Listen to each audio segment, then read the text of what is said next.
मनुष्य की सदैव ये इच्छा होती कि वो परिपूर्ण बने, इसलिए सदैव प्रयास करता है, कर्म करता रहता है कि उसके जीवन में कभी कोई त्रुटि ना हो, कोई दोष ना हो, कोई भूल ना हो। तो जब मनुष्य ये करने लगता है, अपना समस्त ध्यान उसी पे केंद्रित करता है, तभी उसका विकास धीरे धीरे धीरे रुक जाता है। कैसे? आप कहेंगे कि इसमें क्या अनुचित है, ये तो अच्छा प्रतीत होता है। देखिए, ये त्रुटियां, ये दोष, ये भूल, अब कुछ भी कर ले आपके जीवन में रहेंगे ही रहेंगे। और मेरी बात मानी, यही है जो आगे जाके आपको जीवन में सुधरने के लिए उकसाएंगे। एक निश्चित मापदंड लेकर आगे बढ़ना ठीक प्रतीत हो सकता है, किंतु ये केवल यंत्र को जन्म देता है, न मानवता को, न मनुष्य को। स्मरण रखिए, यदि आप आपके जीवन के द्वार हर एक भूल के लिए, हर एक दोष के लिए बंद कर देंगे, तो बस जान लीजिए कि समस्त सत्य ये भी बाहर ही रह जाएगा। ये भूल, ये दोष, ये त्रुटियां ही हैं जो आपको जीवन के विषय, प्रयास के विषय, कर्म के सत्य के विषय में जानकारी देंगे। इन त्रुटियों का आदर करना सीखें। छल, कपट, इन शब्दों से संसार का कौन सा व्यक्ति अवगत नहीं है। सभी जानते हैं ये शब्द क्या है, इसका अर्थ क्या है। सभी जानते हैं विश्वासघात क्या है, सभी ने अनुभव किया है। किंतु क्या कभी आपने सोचा है कि ऐसा क्यों होता है? इसका कारण क्या है? इसका कारण है आशा। यदि आप गुफा में जाएंगे और आप ये आशा रखेंगे कि यहाँ पे अंधकार नहीं होना चाहिए, तो आप तो चोट खाएंगे ही। यदि आप सागर में जाएंगे और आप आशा करेंगे कि मैं भीगूंगा नहीं, तो इसमें सागर का तो कोई दोष नहीं, इसमें दोष है आपकी आशाओं का।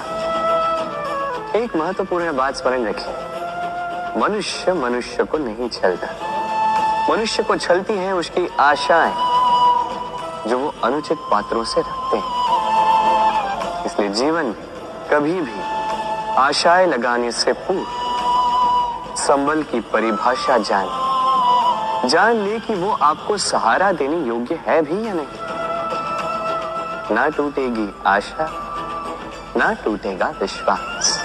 हम जीवन जीने के लिए कुछ न कुछ करते हैं, कुछ कार्य हम करते हैं आर्थिक संपन्नता के लिए, कुछ कार्य हम करते हैं इस हृदय को प्रसन्न करने के लिए।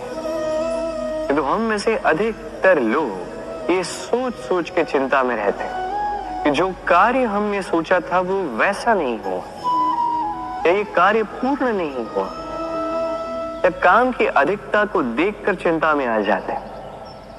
अब ये चिंता जो है ये दुख को आमंत्रित करती है, और ये दुख पल पल हमें मार देता है। तो सोचिए, क्या ये सच है? क्या काम की अधिकता हमें सच में मार देती है? कदापि नहीं। समझिए एक महत्वपूर्ण बात, आज तक इस संसार में जितने भी महापुरुष आए, उनके पास भी उतना ही समय था जितना आज आपके पास है। उतनी ही घड़ियां थी, उतने ही पैर थे। अंतर बस इतना कि उन्होंने चिंता में समय नष्ट नहीं किया, उन्होंने योजना बनाई, उसे कार्यान्वित किया और जीवन में महान से महान कार्य किए, जिसके कारण आज भी हम उन महापुरुषों को स्मरण करते हैं। एक महत्वपूर्ण बात स्मरण रखिए, काम की अधिकता हमें नहीं मारती, काम की चिंता हमें मारती। तो इस चिंता को कहीं त्याग दीजिए और निरंतर प्रयास कीजिए, योजनाबद्ध बन जाइए और जीवन में केवल आगे बढ़िए। आनंद ही आनंद होगा। कई बार हम जीवन में निराश हो जाते हैं, ये सोच के कि निरंतर प्रयास करने के पश्चात भी हमें हमारा लक्ष्य नहीं मिला। हम समझ नहीं पाते हो क्या रहा है। कई बार ऐसा लगता है कि वो लक्ष्य जो हम चाहते हैं वो स्वप्न जो हमने देखा, जिसके लिए हमने निरंतर प्रयास किए, हम कदाचित उसके योग्य ही नहीं। वो लक्ष्य हमारे लिए ठीक नहीं है। हमारा मनोबल टूट जाता और ये अत्यंत कठिन परिस्थिति होती। अब ऐसे में किया क्या जाए? आपको समझाता हूं एक उदाहरण द्वारा। कभी किसी वृक्ष को देखिए, वो भी अनेक कठिनाइयों का सामना करता है, जैसे पतझड़। पतझड़ के आते ही वृक्ष हार नहीं मानता, अपने पत्तों को, अपने पुष्पों को बदल देता है, किंतु जड़ों को नहीं बदलता। वो उस पर अडिग रहता है और पतझड़ के जाते ही अब वृक्ष को देखिए, पुनः हरा भरा होकर खिल उठता। इसी प्रकार आप भी जीवन में निरंतर प्रयास करते रहे, फिर भी यदि आपको सफलता नहीं मिलती है तो अपना मार्ग बदलिए, किंतु आगे बढ़ते रहे, निरंतर प्रयास करते रहे। किसी न किसी मार्ग से, कहीं ना कहीं से आप पहुंचोगे तो आप जानोगे कि आपकी सफलता आप ही की प्रतीक्षा कर रही है। आपने मनु के विषय में तो सुना ही होगा। उसे एक अवसर दिया गया, या तो वो अपने पतवार की रक्षा करे या इस सृष्टि को आने वाले प्रलय से बचाने के लिए नौका का निर्माण करे। उसने अपना चयन कर दिया और आज हम सभी मनुष्य के नाम से जाने जाते हैं। ऐसा ही अवसर मिला श्री राम को भी, सीता को भी। उन्होंने भावनाओं से ऊपर उठकर इस संसार के समक्ष उत्तम उदाहरण प्रस्तुत किया। ऐसा ही अवसर मिला रावण को भी, ऐसा ही अवसर मिला कंस को भी। एक अवसर अनुचित मार्ग को त्याग कर उचित मार्ग पर आने। उन्होंने इस अवसर को त्याग दिया और उन्हें इस संसार को छोड़कर जाना पड़ा। एक अत्यंत महत्वपूर्ण बात स्मरण रखें, अवसर, ये शब्द जितना छोटा है, ये जीवन में आता भी उतने कम समय के लिए। अब इस अवसर का आप क्या करते हैं?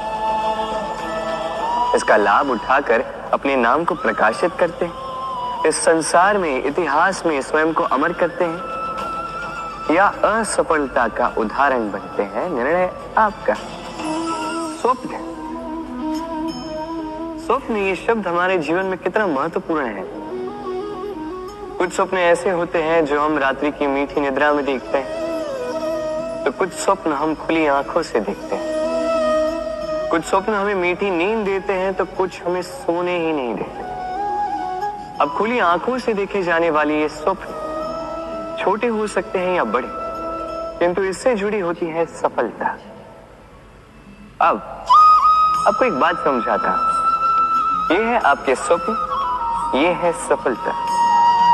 अब इनके मध्य की कड़ी है कठिनाई। तो जितने बड़े स्वप्न होंगे उतनी बड़ी कठिनाई, जितनी बड़ी कठिनाइयां उतनी ही बड़ी सफलता। स्मरण रखिए, सबसे ऊंची उड़ान भरने के लिए बाज को मेघों से ऊपर उठकर उड़ना पड़ता है।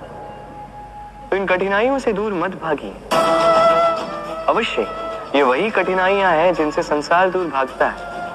ये वही कठिनाइयां हैं जो हमारे जीवन में ना आए, इसलिए लोग प्रार्थना करते हैं, किंतु ये वही कठिनाइयां हैं जिसका सामना करके आपको वह सफलता प्राप्त होगी, आपको आपका लक्ष्य प्राप्त होगा।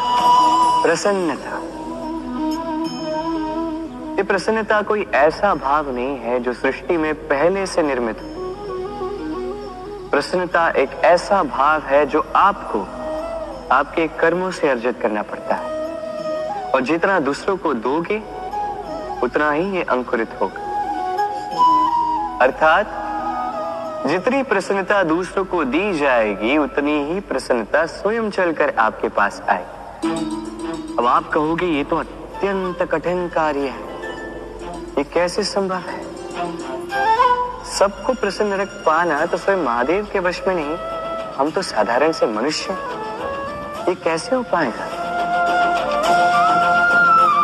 चलो आपकी ये बात मैं मान लेता हूं, सबको प्रसन्न रख पाना संभव नहीं, ये 100% उचित कथन, किंतु हम प्रयास तो कर सकते हैं।